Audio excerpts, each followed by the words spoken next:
Assalamualaikum warahmatullahi wabarakatuh. Perkenalkan, nama saya Ihsan Fadila Ritonga. Di sini saya akan mempresentasikan tentang konsep dasar akuntansi pajak.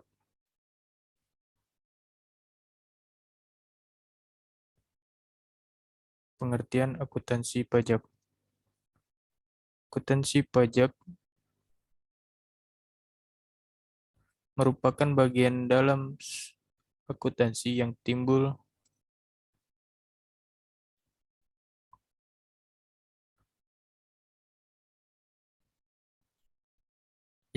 dari unsur spesialisasi yang menuntut keahlian dalam bidang tertentu menurut Rohmat Sumitro yang dikutip oleh Mardiasmo.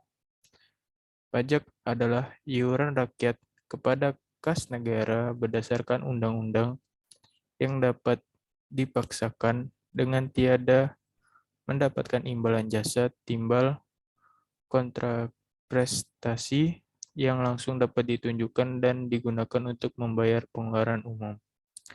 Akuntansi pajak menurut Waluyo tercipta karena adanya suatu prinsip dasar yang diatur dalam undang-undang perpajakan dan pembentukan terpengaruh oleh fungsi perpajakan dalam mengimplementasikan sebagai kebijakan pemerintah.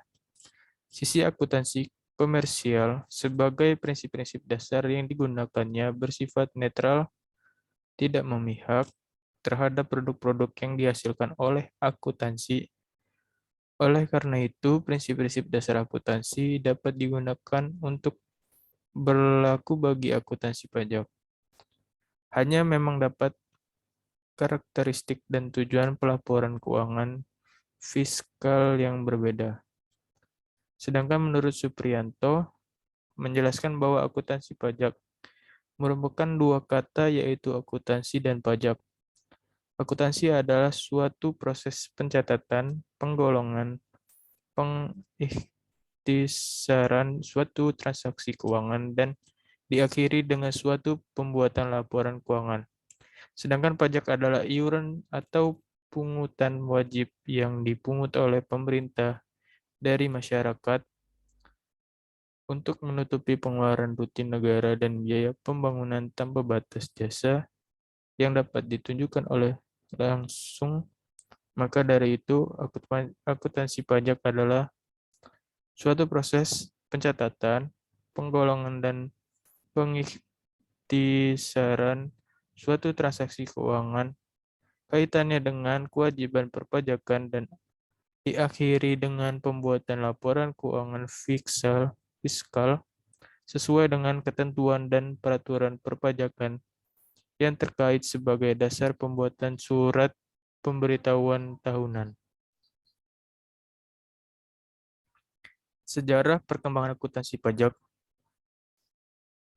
Sejarah perpajakan di Indonesia dapat dibagi dalam beberapa kurun waktu, yaitu masa penjajahan Belanda, merdeka sampai tahun 1979, sampai tahun 1983, dan sampai sekarang.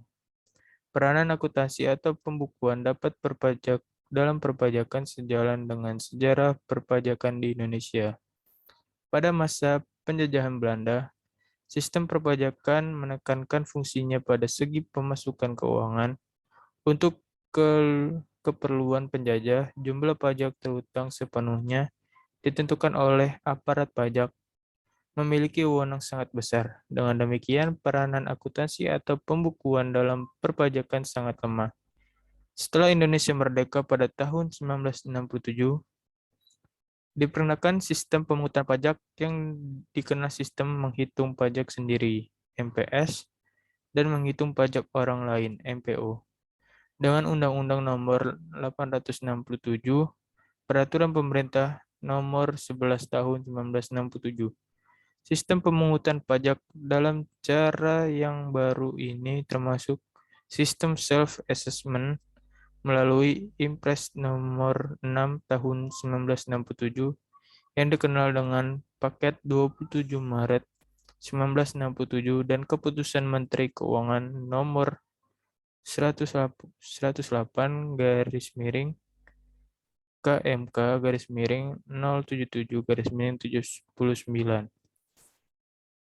Wajib pajak diberikan keringanan dalam penetapan pajak apabila yang bersangkutan menggunakan laporan pemeriksaan akuntan publik. Laporan keuangan yang dibuat oleh akuntan publik tidak dibenarkan untuk dikoreksi kecuali apabila laporan tersebut dinyatakan tidak benar. Peraturan baru ini sekaligus membatasi kewenangan aparat perpajakan dalam menetapkan jumlah pajak yang harus dibayarkan oleh wajib pajak. Dengan demikian, sejak tahun 1979, peranan akuntansi atau pembukuan semakin meningkat dalam perpajakan. Selanjutnya, peran akuntansi pajak. Peran dalam perusahaan adalah signifikan, yaitu satu, membuat perencanaan dan strategis perpajakan dalam artian positif. Dua, memberikan analisa dan prediksi mengenai potensi pajak perusahaan di masa yang akan datang.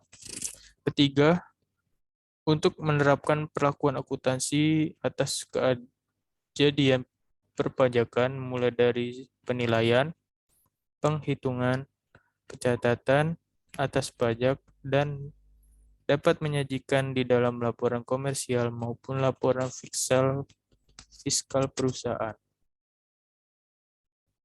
Keempat, dapat melakukan persiapan dan dokumentasi perpajakan dengan lebih baik sebagai bahan untuk melakukan pemeriksaan dan evaluasi. Selanjutnya, prinsip-prinsip akuntansi. Yang pertama itu cost participle, yaitu prinsip biaya atau biaya historis, yaitu dasar pencatatan perolehan barang, jasa, harga pokok, biaya maupun ekuitas, sehingga paling pokok adalah penilaian yang didasarkan harga pertukaran pada saat perolehan. Yang kedua, revenue principle. Prinsip pendapatan lebih menjelaskan tentang sifat komponen, pengukuran, dan pengakuan bahwa pendapatan sebagai komponen penyusun laba rugi. Yang ketiga, matching principle. Prinsip pemadanan penjelasan mengenai masalah pembebanan biaya pada periode yang sama dengan periode pengakuan hasil, sehingga pengakuan hasil diakui oleh saat periode pengakuan hasil, sedangkan pembebanan biaya diakui oleh periode tersebut. Yang keempat, objectivity principle. Masalah objektivitas memiliki penafsiran berbeda. Yang kelima, consistency principle. Prosedur dan prinsip akuntansi yang sama dilaporkan oleh periode yang bersangkutan sehingga peristiwa yang sama dicatat dan dilaporkan secara konsisten. Keenam, disclosure principle, prinsip pengungkapan penuh, full disclosure, mengharuskan laporan akuntansi dibentuk dan disajikan berdasarkan peristiwa yang mempengaruhi perusahaan dalam periode tersebut. Laporan keuangan diharapkan jujur, fair, lengkap, full, dan memadai, adequate, agar pihak internal maupun eksternal dapat mengambil manfaat dari informasi yang disajikan oleh laporan keuangan. Yang ketujuh, conservatism principle, prinsip konservatisme atau pengecualian umum, digunakan untuk hal yang tidak menentu atau dalam kondisi ketidakpastian. Prinsip konservatisme kurang penekanannya karena semakin banyak yang mengutamakan jujur dan dapat diandalkan pada setiap laporan keuangan disajikan. Yang ke-8,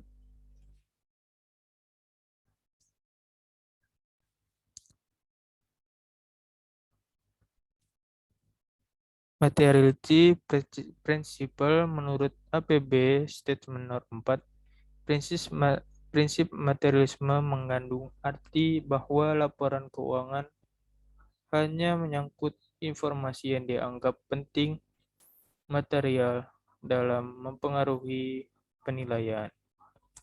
Selanjutnya, perbedaan laporan keuangan komersial. Yang pertama, definisi laporan keuangan komersial dan laporan keuangan fiskal. Laporan keuangan komersial adalah laporan yang disusun dengan prinsip akuntansi bersifat netral dan tidak memihak. Laporan keuangan fiskal adalah laporan yang disusun khusus untuk kepentingan perpajakan yang mengindahkan semua peraturan perpajakan. Hal-hal yang perlu mencakup dalam laporan keuangan fiskal terdiri dari yang pertama itu neraca fiskal, kedua perhitungan laba rugi dan perubahan laba yang ditahan, yang C penjelasan laporan keuangan fiskal, yang D rekonsiliasi laporan keuangan komersial dan laporan keuangan fiskal, yang E ikhtisar kewajiban pajak, yang F wajib pajak diwajibkan untuk menyampaikan surat pemberitahuan tahunan SPT yang dilampirkan oleh laporan keuangan. Yang kedua, persediaan konsep laporan keuangan komersial dan laporan keuangan fiskal.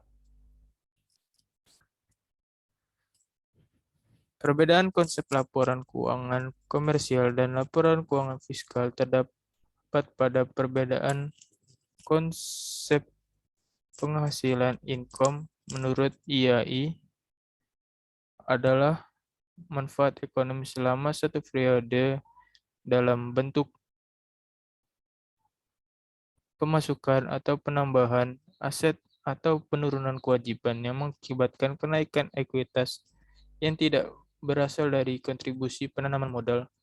Dari sisi fiskal, konsep penghasilan tidak jauh berbeda dan konsep akuntansi yaitu segala tambahan kemampuan ekonomis yang diterima atau diperoleh wajib pajak dan berasal dari Indonesia maupun di luar Indonesia yang bisa dikonsumsi atau menambah kekayaan wajib pajak dengan nama dan dalam bentuk apapun. Dan lebih kurangnya seperti itulah perbedaannya. Baik, selanjutnya perbedaan dalam konsep penyusutan dan penilaian, perbedaan konsep antara akuntansi dan peraturan perpajakan terutama menyangkut konsep penyusutan dan penilaian persediaan barang dagangan. Oke, mungkin sekian itu saja yang dapat saya jelaskan dan saya sampaikan. Kurang lebihnya mohon maaf. Wassalamualaikum warahmatullahi wabarakatuh.